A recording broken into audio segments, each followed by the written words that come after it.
Cette crise du coronavirus nous a montré d'une manière tangible que nous vivons très mal.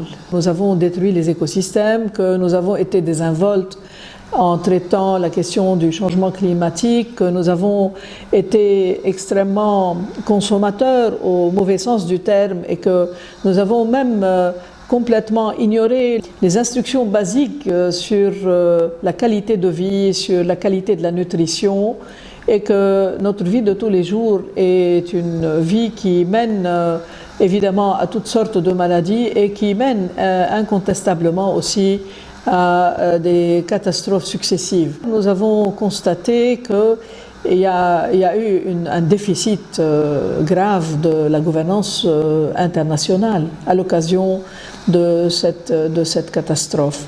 Effectivement, à l'échelle des grandes organisations internationales, et je parle des Nations Unies, je parle de l'Organisation mondiale de la santé, il y a eu comme une hésitation, on ne savait plus quoi faire. Progressivement, on a vu apparaître des appels aux précautions. Évidemment, il y a un désarroi à l'échelle du monde et apparemment une crise à l'échelle globale n'était pas confrontée par des autorités ou une autorité à l'échelle globale. Nous avons appris que finalement les échanges à l'échelle globale cachent quelque part une précarité, une fragilité des sociétés, et voilà que la catastrophe du coronavirus a levé de nouveau les frontières. Que devient la globalisation économique? Que deviennent les échanges? Que devient l'éclatement des frontières, le village planétaire dont on a tellement parlé?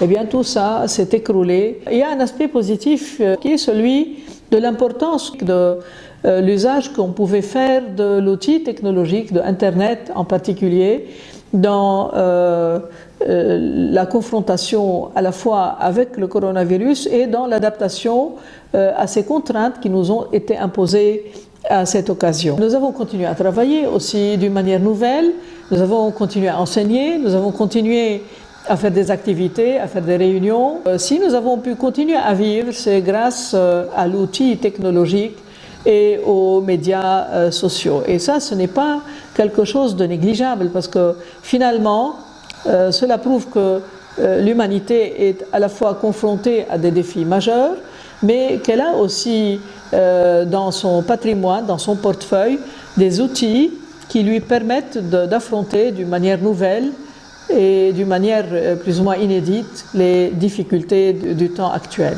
Cet outil technologique n'est pas à la portée de tous, et apparaît ici le gap, le décalage très grand entre les pays, entre les classes sociales, entre les catégories de ruraux et d'urbains. Évidemment, cela nous interpelle et appelle à non seulement des prises de position, mais à mettre en place des politiques nouvelles pour mieux nous préparer au cas où cette crise se renouvelle, ou bien d'autres crises ou des catastrophes de cette nature-là sont appelées à revenir sur scène dans les années à venir.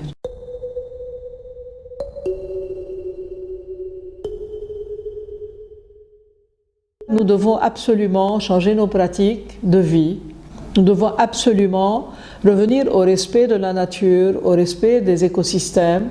Nous devons absolument réviser notre façon de vivre, notre façon de travailler, notre façon de nous nourrir.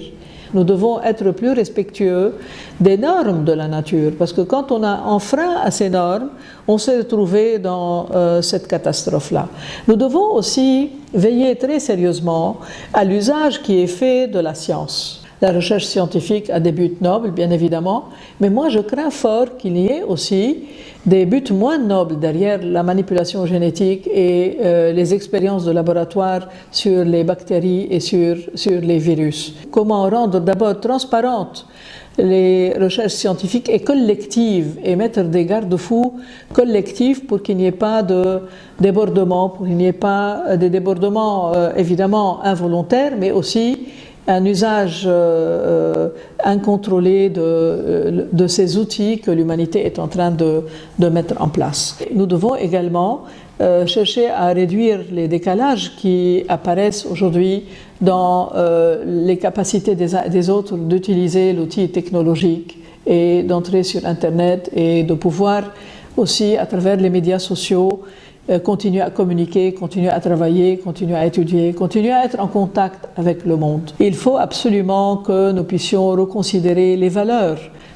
qui ont été les nôtres pendant ces dernières décennies. Sommes-nous réellement dans une situation de solidarité internationale? Je me demande. Sommes-nous capables de rester dans un monde éclaté sans frontières, même en présence d'une pandémie telle que le coronavirus? Je ne sais pas.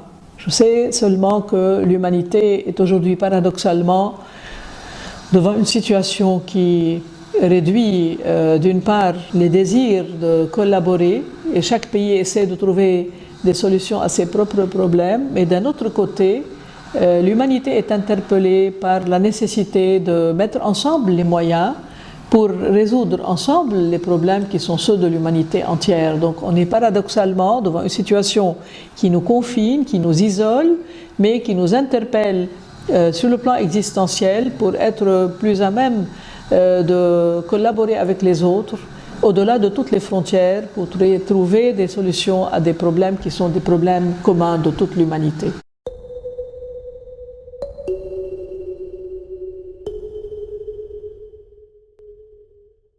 Nous devons faire preuve de solidarité sur le plan économique aussi, à l'échelle du monde. Et moi, je trouve que l'effort qui a été réalisé dans les décennies précédentes en matière d'éclatement des frontières vers plus de collaboration à l'échelle régionale, cet effort doit se poursuivre dans l'intérêt de l'humanité entière, parce que l'humanité est sans frontières. Nous avons des moyens d'affronter ensemble et d'affronter mieux les défis, les dangers, les catastrophes. Si nous joignons nos moyens, nous rassemblons nos ressources, eh bien il faut le faire. Nous devons aussi être plus présents au sein de la communauté internationale à l'échelle des Nations Unies, et une action globale initiée par les Nations Unies pourrait à l'avenir aider tous les peuples, toutes les nations à affronter dans une action concertée les défis de demain. Une action aurait pu être mise en place sur une initiative du secrétaire général des Nations Unies pour que les chefs d'État soient réunis par visioconférence et que des décisions soient prises à l'échelle du monde entier en même temps. On aurait dû mener une action concertée dans tous les pays, prendre des précautions qui soient les mêmes partout, et en même temps on aurait économisé des mois de paralysie de la vie économique, et on aurait certainement réduit les dégâts, les dommages que nous allons voir apparaître dans les mois à venir et les années à venir du fait de cette paralysie de la vie économique. Nous devons aussi nous tourner, et je pense que l'UNESCO peut faire quelque chose de vraiment précieux dans ce domaine. Nous devons nous tourner vers la question du décalage entre les opportunités qui sont celles des filles et des garçons dans l'éducation. Nous devons absolument redoubler d'efforts dans ce domaine et mettre en relief comme politique dans les années à venir de créer des consortiums d'ONG, de partis privés et d'organisations internationales et régionales pour travailler ensemble dans des domaines précis qui sont ceux de l'éducation et de la formation. Nous devons absolument faire disparaître le décalage et nous assurer que les filles et les garçons sont tous scolarisés, qu'ils ont les uns et les autres les mêmes moyens, les mêmes outils technologiques pour pouvoir assurer leur éducation et leur enseignement.